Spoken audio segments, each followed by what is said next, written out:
Back to another video और आपका आज जो वीडियो हम लेकर आए उसका टाइटल है Ramayan teaser view Lord Rama Ranbir Kapoor. तो चलिए देख लेते हैं ये वीडियो, लेकिन से पहले इस वीडियो चैनल का ओरिजिनल लिंक आपको हमारी वीडियो की डिस्क्रिप्शन मिल जाएगा। सब्सक्राइब किया, लाइक शेयर को फॉलो करेंगे चैनल को। उसके अलावा व्लॉग चैनल लिंक इसका लिंक भी हमारी वीडियो की डिस्क्रिप्शन मिल जाएगा। सब्सक्राइब किया, लाइक शेयर को फॉलो करें। चलिए देख लेते हैं video. He will come to see Ramayana. Home, you're coming to my room. Home. Keep one seat for our Hanuman. Let's do it. ये क्या हुआ?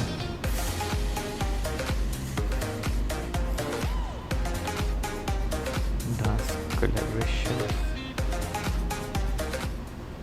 If there is one movie this year that I'm immensely hyped for after Dhurandhar, it is Ramayan, directed by Nitesh Tiwari. Those who have been waiting for any of the marketing material to drop in recent weeks and months have been rather frustrated because we have been mostly subjected to promotions through podcasts where Namit Malhotra has been talking about the scale and budget of the film. I think the reason for the impatience of the audience was because of the great first impression the Ramayan announcement had. Everyone could see that Namit with his production and VFX company DNAG and Prime Focus was not joking around. The scale was immense. The international collaborators in terms of technicians and musical composers like Hans Zimmer working in collaboration with A.R. Rahman had just dropped an operatic banger that had us even more excited. The attention to detail with the frames as the title cards appeared, the interesting casting choices that had us intrigued, the clarity of the makers to reference the epic as our truth and our history. I mean, who couldn't think that the makers believed that this is more than just a project? This followed by the combination of the Indian audience mostly being scarred with the magnum opus that dropped in 2023 and left us mostly speechless in the long run. All our expectations had almost transferred to this massive project, reportedly being mounted on a budget of 4,000 crores. The team kick-started their promotions by doing screenings of the first glimpse of Lord Ram in the States first. The consistent feature that Namit Malhotra keeps on communicating is one, how he is exhausted by the representation of Indians and Indian cinema in the West, mostly being associated with depictions of pity or being victims in their stories. And two, that this is a project that has been 10 years in the making, bridging the gap between Asia and the West, and saying that he owed it to himself in order to ensure that the project does not end up in development jail after so many years and actually gets to be witnessed by audiences globally. I think Ramayan will be an international release like we have never seen before, and we may see the same strategy be employed by the makers of Varanasi. It's interesting on how in the next 2 or 3 years we will be seeing probably 4 iterations of the Ramayan on the big screen. A lot of people were debating on why the promotional material has first kick-started with the States, and I think it's almost necessary in a market that is not privy to the epic. Namit Malhotra in the interaction almost has to describe it as having the human elements like Gladiator, the creature work on par with Avatar, and the scale of the Lord of the Rings, so that the audience in the West can put an image to what is being described. I mean, I wouldn't think anything else, especially when I go through even the catalogue of work that DNAG has done. The exceptional technical work they have done for films of epic scale is truly praiseworthy. As I waited with bated breath for the first look to drop, I realized that there is a lot of pressure on the makers to deliver. Namit Malhotra has been the biggest hype man for this project. I mean, he is the producer. Who wouldn't be? But I mean, he has described this as not a compromised effort, of the scale as good as anything you have seen. So how was the Lord Ram glimpse? I'm mostly impressed by what I saw in the first glimpse and what the movie is attempting.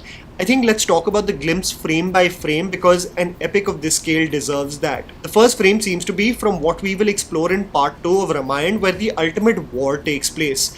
I must say that of the frames I have seen, the monsters and creatures that are depicted do give me flashbacks of the Olagais and the ogres from the Lord of the Rings. The absolute chaos of the war looks interesting as one is just about to get stormed by one of these animals. My only gripe with the first frame is that the slow motion shot seems slightly choppy because of its low frame rate. The sequence looks jumpy and the attention to detail with the elements in the frame is missing as all of it seems to be digitally created. It sort of comes across as a mush of madness in snow-capped mountains. Moving on, the majestic frames of Lord Ram looks brilliant in the frame introducing him as the score takes the shape of becoming almost an announcement in a royal court. I am in love with how rich and colourful the frames of the movie look as Lord Ram is presented as walking in Ayodhya, being showered with love by the public.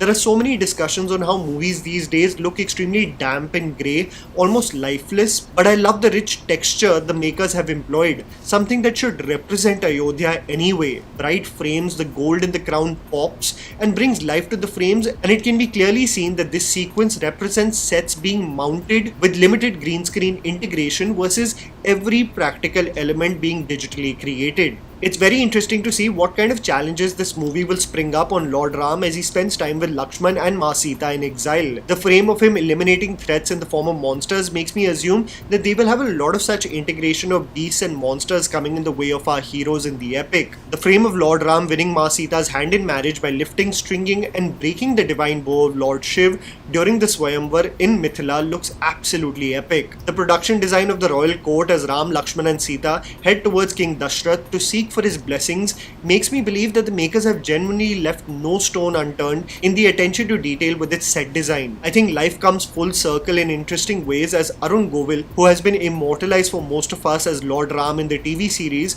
will now be playing King Dashrath in this epic film. A great casting choice in my opinion. Ayodhya depicted in the frames as the three are sent to exile looks truly a tale meant for the big screen. I'm still so glad on how rich the frames look versus the otherwise desolate and dread we see around us in the frames of movies. You know, this is exactly the comparative analysis that happened with the old Harry Potter and the new Harry Potter. The old Harry Potter in so many frames, especially the first film, looks so warm and colourful, whereas the series at least presents it to be rather grey and damp. I think there have been many opinions circulating about Ranbir Kapoor's casting choice as Lord Ram, and I beg to differ with the haters because the frame of him entering the court, he genuinely looks the part. I know there is recency bias and the hype surrounding Ranveer Singh just makes him the current favourite for everyone, but Ranbir Kapoor is an exceptional actor who I believe can and will ace the divinity and grace required for such a massive role. I especially feel this in the frame where he looks up at his father just one last time before bidding farewell. No amount of haters will make me doubt this actor's capability. The only time I felt slightly odd about the technical elements of the introduction was the frame of how Lord Ram stands in what seems like a dust storm. The lack of detailing in the frames especially make it come across as a poor background render rather than making us feel something is epic about to happen. The frame of him getting crowned as A.R. Rahman's vocals played in the background genuinely makes me want to see this film on the big screen immediately. And it's important to note that this epic is filmed for IMAX. The frame of Lord Ram pouring the ashes in the water may be after Jatayu's final rites are performed, trying his best to ensure that Ma Sita does not get abducted by Ravan but failing. I think the frame of Lord Ram running away from a female monster is where we will see the battle between him and Tadka, an event that takes place before the exile of Lord Ram under the tutelage of sage Vishwamitra in order to create order in the world, a battle being necessary for the victory of good over evil. Tadka, cursed to have the strength of 1000 elephants, becomes a demoness and her battle with Lord Ram will be interesting to see. I say this with certainty also because the clothes that Lord Ram is wearing in the frame is vastly different to how he is in exile. This is when we see the frame of the golden deer as well, something utilized by Tadka's son Marich in order to lure Ram away from Ma Sita. When Marich imitates the voice of Lord Ram, this compels Lakshman to leave Ma Sita's side, becoming one of the key contributors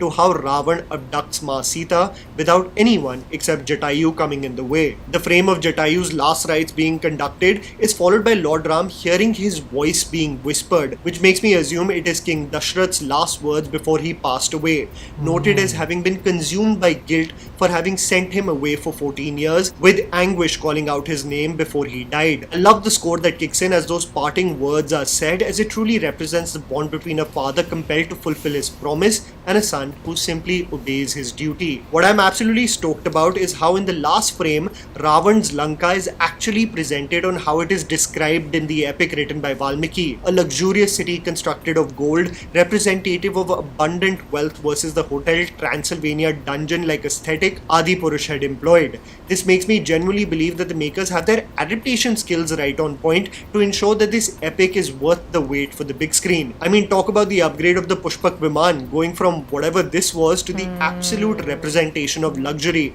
which one would easily associate with Ravan. As more marketing material for the epic drops, I genuinely get more excited than skeptical for this project. I think one of the most frustrating elements for audiences recently has been on how exponential numbers get announced and what is being invested in films films, but we don't see the results. I do agree that some of the CGI elements in this teaser look like they haven't been rendered for the final product. The frames, however, for the most part, do look like an epic meant for the big screen. I, with cautious optimism, still hope for the best because I have been scarred many times, so just for my own sake, I am hoping this epic hits it out of the park. There are signs of brilliance and signs where one does hold back in getting carried away with themselves. I think clarity will arise with more teasers and trailers dropping, especially when we get a glimpse of how the dialogues are written. The frames and its technical aspects may be debated, but if the writing is exceptional and true to its source material, then there is nothing that can stop this movie to becoming the global stage phenomena they are propping it to be. And that was the video, guys. Write down in the comments below what you thought about the Lord Rama teaser. Please don't forget to follow me on Instagram. The handles are right in front of you. Follow me at JammyPants4. Also, please support us by smashing the like button and subscribing to our channel for weekly content ahead. Thank you for watching. भाई मैं कहूँगी बहुत अच्छे से describe किया उन्होंने पूरे teaser को, और जैसे भी उन्होंने एक एक चीज़ के बारे में रिव्यू किया है। और हम लोगों ने क्योंकि कल टीज़र देखा था, हम लोग को बहुत पसंद आया था। इनफैक्ट बहुत सारी चीज़ें ऐसी थी जो मैं कहूँगी कि बहुत प्रॉमिसिंग थी इस टीज़र में, और आप उसको थ्रू आउट इंजॉय करते रहते हो। अच्छा, वैसे इसमें जो उन्होंने बात बताई ना कि जो बोट पे जब वो जा रहे थे तो उन्हें पीछे आवाज़ आती है, वो मुड़ कर जो है वो देखते हैं, वो मुझे पता क्या लगा था जब मैंने टीज़र देखा था। टीज़र देखने के बाद में लगा शायद वो जो है ना रावण की आवाज़ जो है वो होगी, क्योंकि मायावी जो है एक था रावण भी, तो मुझे लगा शायद उसकी आवाज़ होगी। लेकिन जो है वो आज मुझे पता चला कि नहीं, वो दशरथ जी की जो है वो आवाज़ थी, क्योंकि उनका देहांत हो जाता है जब वो वनवास में होते हैं। तो नो डाउट ये भी एक जो है बहुत इमोशनल सीन होगा मूवी में, क्योंकि ऐसे जो होते हैं ना आपकी ज़िंदगी में वाक़यात होते हैं, वो आपको कहीं जो ऑडियंस होती है कहीं ना कहीं बहुत कनेक्ट करती है और रुलाती है। बिल्कुल, लेकिन वो सीन एक्चुअली में वो जो आवाज़ है ना, वो बहुत ही ज़्यादा मैं कहूँगी कि ऐसी थी जो आपको एकदम से ना बिल्कुल स्ट्राइक करती है। सो बिल्कुल मैं कहूँगी आपको गूज़बम्प्स आते हैं वहाँ पर। और इसकी और आदि पुरुष की अगर आप VFX की बात करें, CGI की बात करें, आपको ह्यूज डिफरेंस, बजट में भी नो डाउट आपको ह्यूज डिफरेंस जो है वो नज़र आता है। लेकिन आपको एक जो है ना स्क्रीन में वो भी आपको अच्छा खासा फ़र्क नज़र आता है यार। But I think it's like कि मैं जब ये चीज़ें देखती हूँ ना, तो मुझे लगता है कि जो मेकर्स हैं उन पर भी बहुत डिपेंड करता है, क्योंकि अभी जैसे आप 80s की रामायण देखो, उस टाइम पर भी तो एक अप्रोच थी ना, तो वो जो करेक्टर्स हैं, जो रोल है, वो सारे लोगों को अभी तक याद हैं, ठीक है ना, और उनकी जगह कोई नहीं ले सका। अब आकर रणवीर को मतलब लोग बहुत ज़्यादा प्रसन्न हो रहे हैं, पसंद कर रहे हैं उनको क्या था वर्ड यार, मुझे बुला दिया, वर्ड भूल गया, प्रसन्नता भूल गया। दोनों में एस और श में हम लोग थोड़ा सा कंफ्यूज हो रहे हैं। तो लेकिन ये है कि बाकी ओवरऑल मैं उनकी टीज़र कमाल का है और बहुत अच्छे से उन्होंने इसको रिव्यू किया है और बहुत अच्छा लगा है। एंड आई होप आप लोगों ने भी इन्जॉय किया होगा। आप ये कहने से बारे में आपके क्या रिव्यूज़ हैं कमेंट सेक्शन में ज़रूर बताइएगा, क्योंकि डिफरेंट ओपिनियंस जब आप सुनते हो तो आपको बहुत कुछ जानने का मौका मिलता है। बहुत सारी ऐसी चीज़ें जो आप मिस कर जाते हो, आपकी नज़र उसमें भी जाती है। तो कमेंट सेक्शन में ज़रूर बताइएगा। मिलेंगे नेक्स्ट वीडियो में। सब्सक्राइब करना।